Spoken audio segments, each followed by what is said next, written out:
হযরত বাইজিদ বোস্তামির যুগে তিনি ছিলেন আল্লাহর এক বড় ওলি। সেই সময় এক মহিলা ও তার স্বামী এক নির্জন স্থানে বসবাস করতেন। তারা ছিল খুবই গরিব। তার স্বামী কোনো রকম দিন মজুরি করে সংসার চালাতো। ক্ষুধা আর ক্লান্তি ঘরটিকে যেন ঢেকে রেখেছিল। তবু তার স্ত্রী ছিল পর্দানশীল, আল্লাহর ভীরু, সৎ, নম্র, ভদ্র। চোখে ছিল সবর, অন্তরে ছিল তাওয়াক্কুল। অধিকাংশ সময় ওই শ্রমিকের স্ত্রী আল্লাহর ইবাদত করেই কাটাতেন। একদিন ওই ব্যক্তি চোখের পানি লুকিয়ে তার স্ত্রীকে বললেন, হে আমার প্রিয়তমা স্ত্রী, কয়েকদিন কোনো কাজ নাই, টাকা নাই, ঘরে কোনো খাবার নাই, অনাহারে আছি। তুমি কতই না কষ্ট পাচ্ছ, আমি ব্যর্থ। তখন তার স্ত্রী দুঃখ ভুলে মুচকি হেসে বলল, হে আমার প্রাণের প্রিয় স্বামী, আপনি কোনো চিন্তা করবেন না। রুজির মালিক আল্লাহ, নিশ্চয়ই তিনি কোনো না কোনো ব্যবস্থা করবেন। ঘরে কিছু না থাকলেও আপনি তো আছেন, এটাই আমার কাছে অনেক বড়। তখন স্বামী বললেন, হে আমার প্রিয়তমা স্ত্রী, তুমি কোনো চিন্তা করো না, আমি কোনো না কোনো কাজের ব্যবস্থা করব। এই কথা বলে ওই মহিলার স্বামী কোনো এক অজানা পথ ধরে কাজের সন্ধানে বার হয়ে গেলেন। তখন তার স্ত্রী কান্না করে আল্লাহর কাছে দোয়া করে বললেন, হে আল্লাহ, তুমি তো দয়ার সাগর, তুমি তো রুজির মালিক, তুমি কোনো না কোনো কাজের ব্যবস্থা করে দাও। আমাদের উপরও তুমি একটুখানি রহম করো, আমার স্বামীকে ভালো রেখে দাও, তাকে সৎ পথে রাখো এবং হালাল রুজির ব্যবস্থা করে দাও। এদিকে ওই মহিলার স্বামী অনেক পথ যাবার পরেও কোনো কাজ পেলেন না, ক্লান্ত হয়ে পড়েছিল। তাই একটি জায়গায় বসে বিশ্রাম নিচ্ছিলেন। হঠাৎ করে দেখলেন কয়েকজন লোক একটি গরুর গাড়িতে করে কাঠের বোঝা নিয়ে চলেছে। এটি দেখে তার মাথায় নতুন চিন্তার উদয় হলো। মনে মনে ভাবতে লাগলো, আচ্ছা, আমি যদি জঙ্গলে গিয়ে গাছের শুকনো কাঠগুলো ভেঙে সেগুলি বোঝা করে বিক্রি করি, তাহলে আমাদের রুজির ব্যবস্থা হয়ে যাবে। অতঃপর তিনি আর দেরি করলেন না, ওই জঙ্গলের দিকে রওনা হলেন। এদিকে তার স্ত্রী না খেয়ে থাকলেও আল্লাহর ইবাদত করতে কখনো ভুলতেন না, তাই তিনি আল্লাহর ইবাদতে মশগুল হলেন। সেই সময় এদিকে হযরত বাইজিদ বোস্তামি গভীর জঙ্গলের নির্জন স্থানে কোনো এক গাছের নিচে আল্লাহর ইবাদতে মগ্ন ছিলেন। ওই গাছের উপর একটি পাখি বসেছিল। কিছুক্ষণ পর তিনি আকাশের দিকে তাকাতেই পাখিটি হযরত বাইজিদ বোস্তামির মাথার উপরে পায়খানা করে দেয়। এটি দেখে হযরত বাইজিদ বোস্তামি খুবই রেগে গেলেন এবং তিনি খুবই রেগে পাখিটির দিকে তাকাতেই পাখিটি সাথে সাথে পুড়ে ছাই হয়ে গেলেন।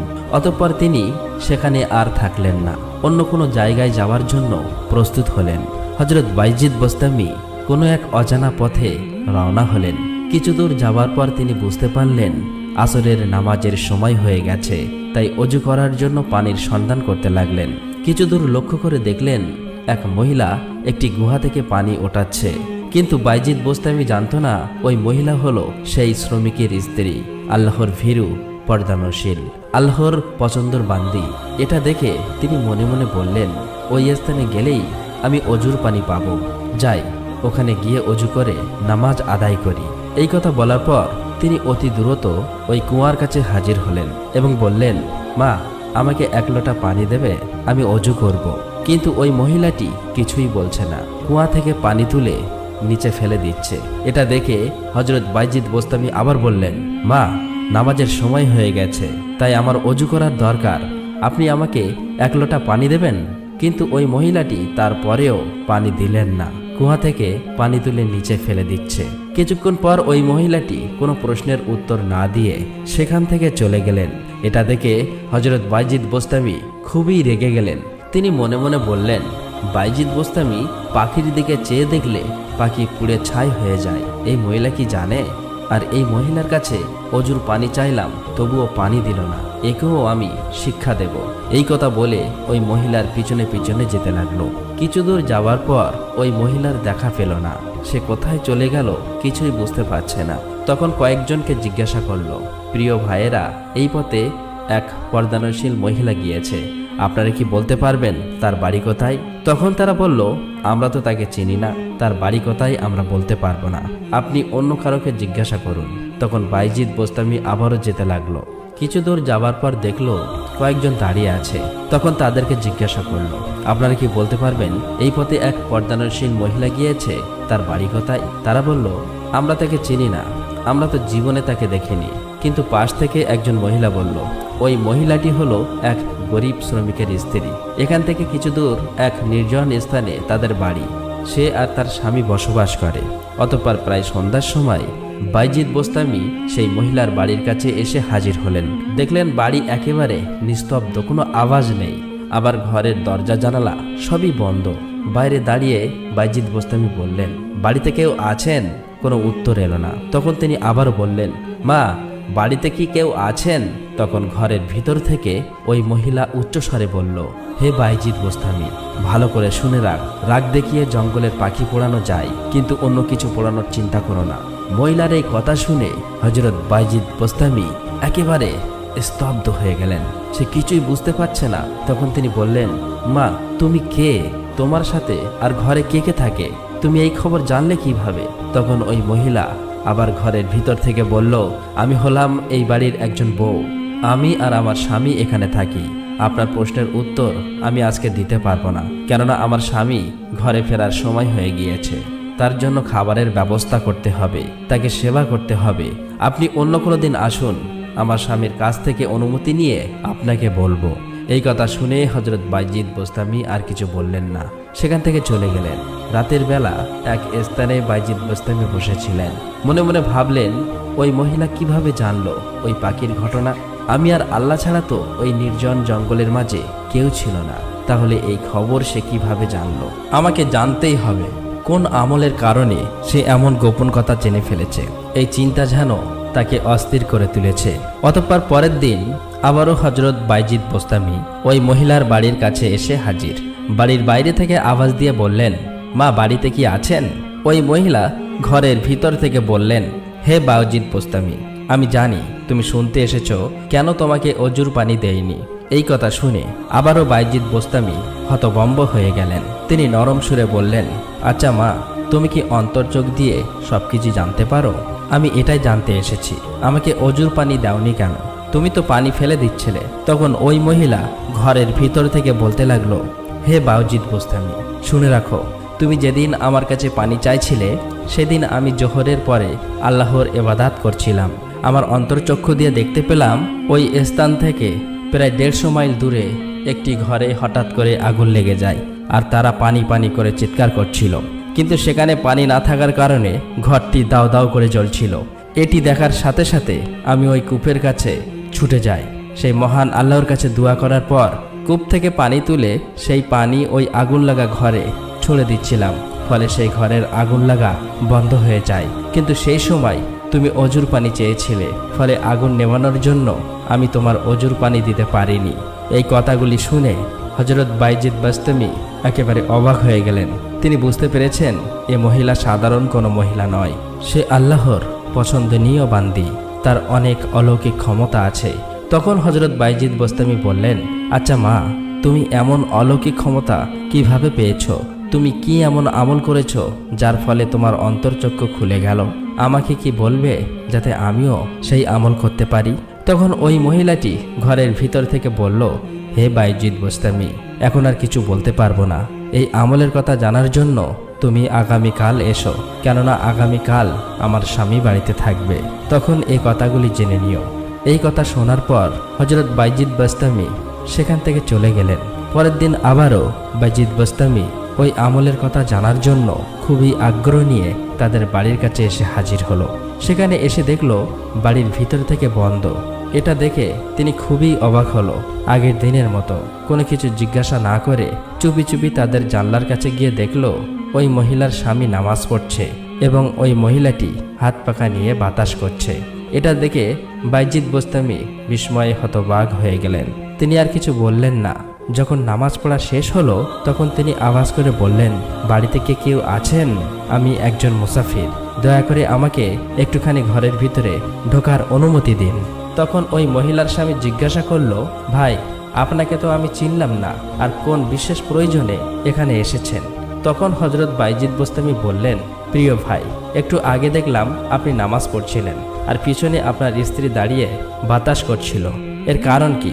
তখন ওই মহিলার স্বামী বললেন, আমি নামাজ পড়ি, আমার যেন কোনো প্রকার কষ্ট না হয়, আমার ইবাদতে যেন কোনো প্রকার বিঘ্ন না ঘটে, সেই জন্য আমার স্ত্রী বাতাস করে। তখন বাইজিদ বোস্তামি বললেন, আপনার স্ত্রী কি এমন আমল করে যে আমলের কারণে তার অন্তর্চক্ষু খুলে গেল, যা আল্লাহর বড় বড় অলিরা বলতে পারে না, তা এক নিমেষে আপনার স্ত্রী বলে দিতে পারে।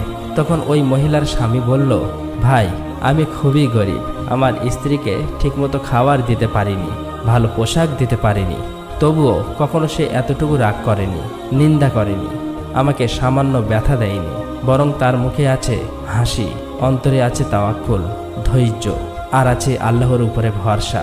সারাক্ষণ আল্লাহর ইবাদত করে, পর্দায় থাকে এবং আমার সেবা করে, হালাল রুজি খাওয়ার চেষ্টা করে। আমি তার জন্য দোয়া করি, সেও আমার জন্য দোয়া করে। হয়তোবা আল্লাহর কাছে এই সমস্ত কাজ খুবই পছন্দনীয়, তার কারণে হয়তো আল্লাহ তাকে এমন অন্তর্চক্ষু খুলে দিয়েছেন। তখন হযরত বাইজিদ বোস্তামি আর কিছু বললেন না। তিনি বুঝতে পেরেছেন আল্লাহ চাইলে সব কিছুই সম্ভব। অতঃপর বাইজিদ বোস্তামি আবারও সেই জঙ্গলের মধ্য হতে বাড়ির পথে ফিরে আসতে লাগলেন। যেতে যেতে জঙ্গলের মাঝপথে গিয়ে দেখলেন একটি পাখি গাছের উপরে বসে কাঁদছে।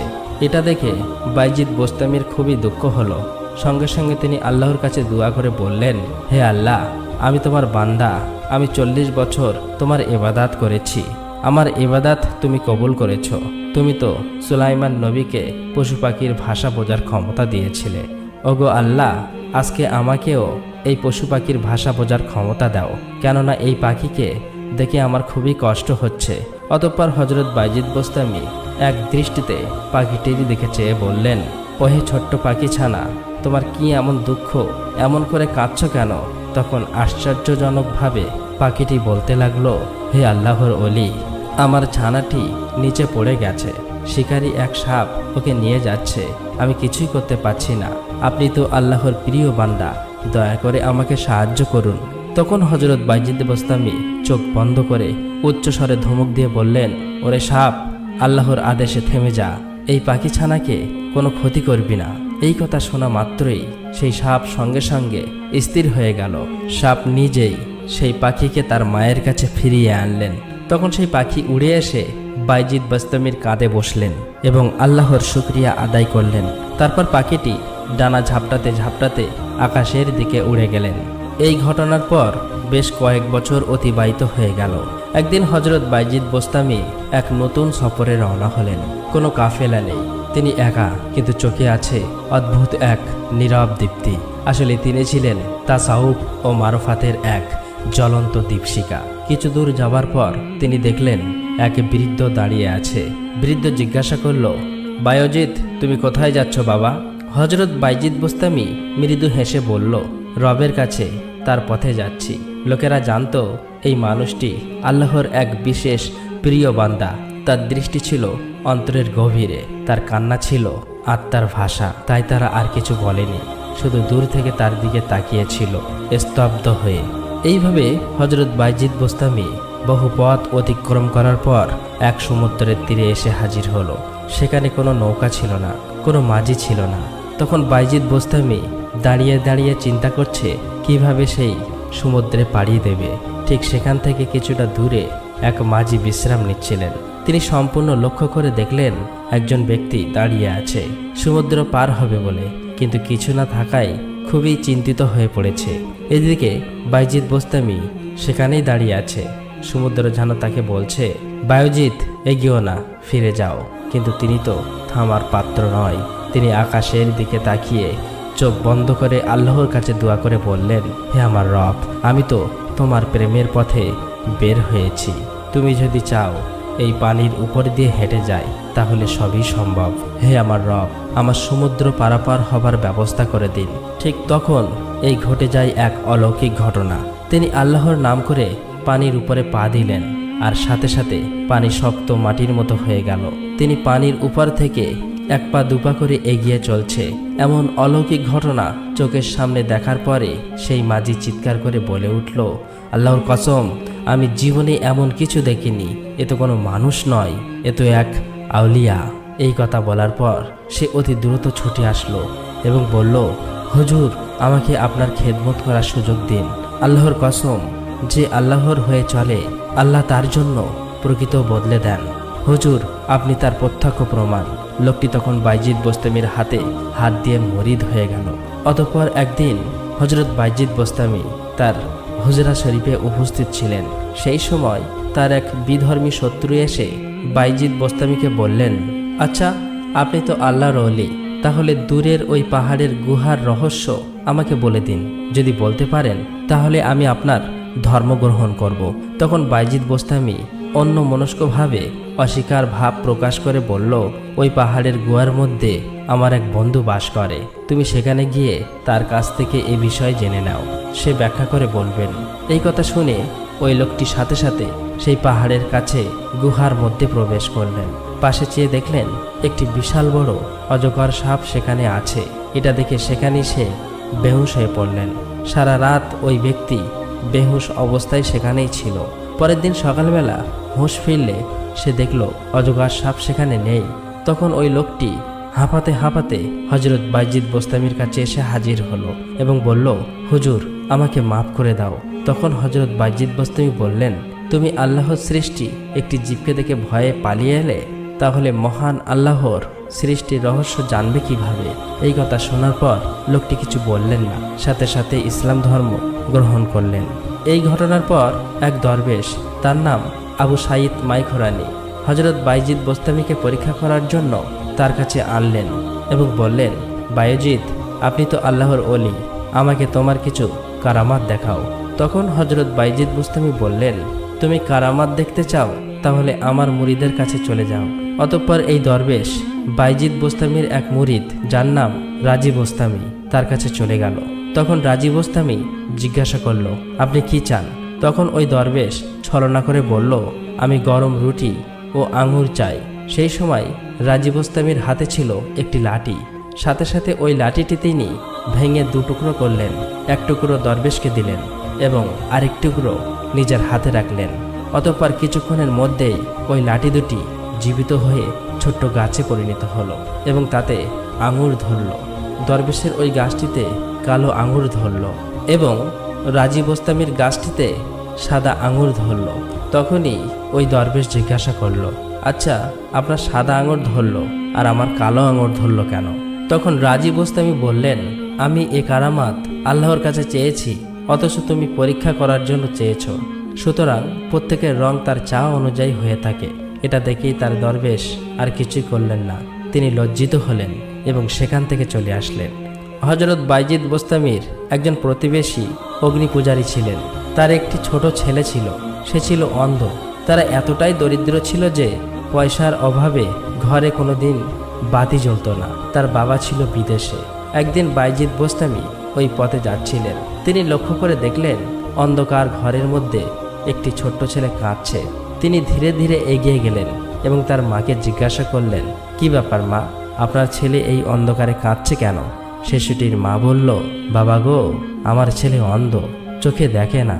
তাছাড়া আমরা এতটাই গরিব, পয়সার অভাবে ঘরে বাতি জ্বালানোর মতো তেলও নেই। এই কথা শুনে বাইজিদ বোস্তামি খুবই দুঃখ হলো। তিনি অতি দ্রুত নিজের বাড়ি গেলেন, কিছুটা তেল নিলেন। তারপর ওই মহিলার বাড়ি গিয়ে বললেন, এই নাও মা, আজ থেকে তোমার এই অন্ধ ছেলে আর কখনো অন্ধকারে থাকবে না। কথিত আছে তারপর থেকে প্রতিদিন হজরত বাইজিদ বোস্তামি তাদের বাড়িতে বাতি জ্বালিয়ে আসতো। বহুদিন পর ওই মহিলার স্বামী বাড়িতে আসলো। তখন ওই মহিলা তার স্বামীকে বলল, আমরা এত বছর অন্ধকারে থাকতাম, কিন্তু এখনকার এক হুজুর, যার নাম বাইজিদ বোস্তামি, আমাদের কষ্ট দেখে কোনো স্বার্থ ছাড়াই প্রতিদিন আমাদের বাড়িতে আলো জ্বালিয়ে দিত। সুখে দুঃখে আমাদের পাশে দাঁড়াতো, আমাদের সাহায্য করত। এই কথা শুনে তার স্বামী একেবারে হতবাক হয়ে গেলেন। তখনই মহিলার স্বামী বলল, এমন দয়াবান মানুষ আমি জীবনে কখনোই দেখিনি। যে এত দয়ালু, তাহলে তার প্রভু কত দয়ালু। আমাদের তো তার পথ অনুসরণ করা দরকার। চলুন আমরা তার কাছ থেকে ঘুরে আসি। অতঃপর তারা হজরত বাইজিদ বোস্তামির কাছে গেলেন এবং বললেন, হুজুর, আজ থেকে আমরা অগ্নি পূজা ছেড়ে দিয়ে আপনার প্রভুর দেখানো পথেই চলব, আমাদেরকে সেই পথ দেখাও। তখন বাইজিদ বোস্তামি তাদের কলেমা পড়িয়ে ইসলাম ধর্ম গ্রহণ করালেন। একবার হজরত বাইজিদ বোস্তামি কোথাও যাচ্ছিলেন, পিছনে লক্ষ্য করে দেখলেন একটি কুকুরও তার পিছনে পিছনে যাচ্ছে। কুকুরটি তার কাছাকাছি আসলে তিনি তার গায়ের কাপড় অপবিত্র হবার ভয়ে উপরের দিকে উঠিয়ে নিলেন। তখন কুকুরটি তার ভাষায় বলতে লাগলো, হে বায়জিদ, আল্লাহর ওলি, বলুন তো আপনি আমাকে দেখে নিজের কাপড় গোটালেন কেন? আমার শরীর সুস্থ থাকলে তো আপনার কাপড় অপবিত্র হবার কোনো আশঙ্কা নেই। আর যদি আমার শরীর ভিজেও হয় তবুও আমার শরীরের সংস্পর্শে আপনার দেহের কাপড় অপবিত্র হলেও পানি বা মাটি দ্বারা পবিত্র করা যেতে পারে। কিন্তু যে অহংকারের কারণে আপনি আমার থেকে কাপড় গুটিয়ে নিলেন, এই অপবিত্রতা সমুদ্রের পানি দ্বারাও দূর করা সম্ভব হবে না। তখন বাইজিদ বোস্তামি বলল, তুমি সত্য বলেছ। তুমি তোমার দেহের বাইরে অপবিত্রতা ধারণ করেছ, আর আমি আমার দেহের ভিতরের অপবিত্রতা পোষণ করেছি। এসো, আমি তুমি একসাথে মিলিতভাবে বাস করি, এর ফলে আমাদের মধ্যেও কিছু পবিত্রতা উৎপন্ন হবে। তখন কুকুর বলল, আপনার পক্ষে আমার সাথে বসবাস করা সম্ভব হবে না, কারণ আমি সৃষ্টি জীবের মধ্যে একটি অভিশপ্ত বিতাড়িত প্রাণী। যে কেউ আমার কাছে আসলে ঢিলা দিয়ে আমাকে মারতে থাকে, আর আপনি হলেন তো সৃষ্টি জীবের মধ্যে সর্বাধিক প্রিয়। আর যে কেউ আপনার নিকটে আসলে সুলতানুল আরেফিন আসসালামু আলাইকুম বলে আপনাকে স্বাগত করে। আর অন্যদিকে আমার তো খাবার জন্য ভাগ্যে শুধু হাড় জোটে। আফসোস, আমি একটি কুকুরের সাথে থাকার যোগ্য হতে পারলাম না। তাহলে আমি অনাদি অনন্ত আল্লাহ তাআলার নৈকট্য লাভের যোগ্য কেমন করে হতে পারি? আর আল্লাহ তো পবিত্র, সর্বশ্রেষ্ঠ, মহান, বিশ্ব জগৎসমূহের প্রতিপালক। হযরত বাইজিদ বোস্তামি ছিলেন একজন আল্লাহর পছন্দনীয় অলি। তাকে সুলতানুল আরেফিন বলা হতো। আমরা যদি অন্তর থেকে আল্লাহর দিকে ফিরি, তাহলে আমাদের জীবনের প্রতিটা কঠিন সময়েও এক একটি অলৌকিক কুদরতের গল্প হয়ে উঠতে পারে। আল্লাহর প্রতি গভীর প্রেম, ঈমান আর আস্থা থাকলে অসম্ভব কিছুই অসম্ভব থাকে না। প্রিয় দর্শক, আসুন আমরা এই গল্প থেকে কিছু শিক্ষা নিয়ে যেন সঠিক পথে চলতে পারি এবং আল্লাহর প্রিয় হয়ে উঠতে পারি। হে আল্লাহ, আমাদের সকলকে সহজ সরল পথে চালিত করো এবং মৃত্যুর আগে যেন আমাদের প্রিয় নবী হযরত মুহাম্মদ সাল্লাল্লাহু আলাইহি ওয়াসাল্লামের পবিত্র চেহারা মোবারক দেখে কলেমা পড়তে পড়তে মৃত্যু হয়। আল্লাহ তাআলা আমাদের সকলকে তৌফিক দান করুক। আমরা সবাই বলি আমিন। আসসালামু আলাইকুম।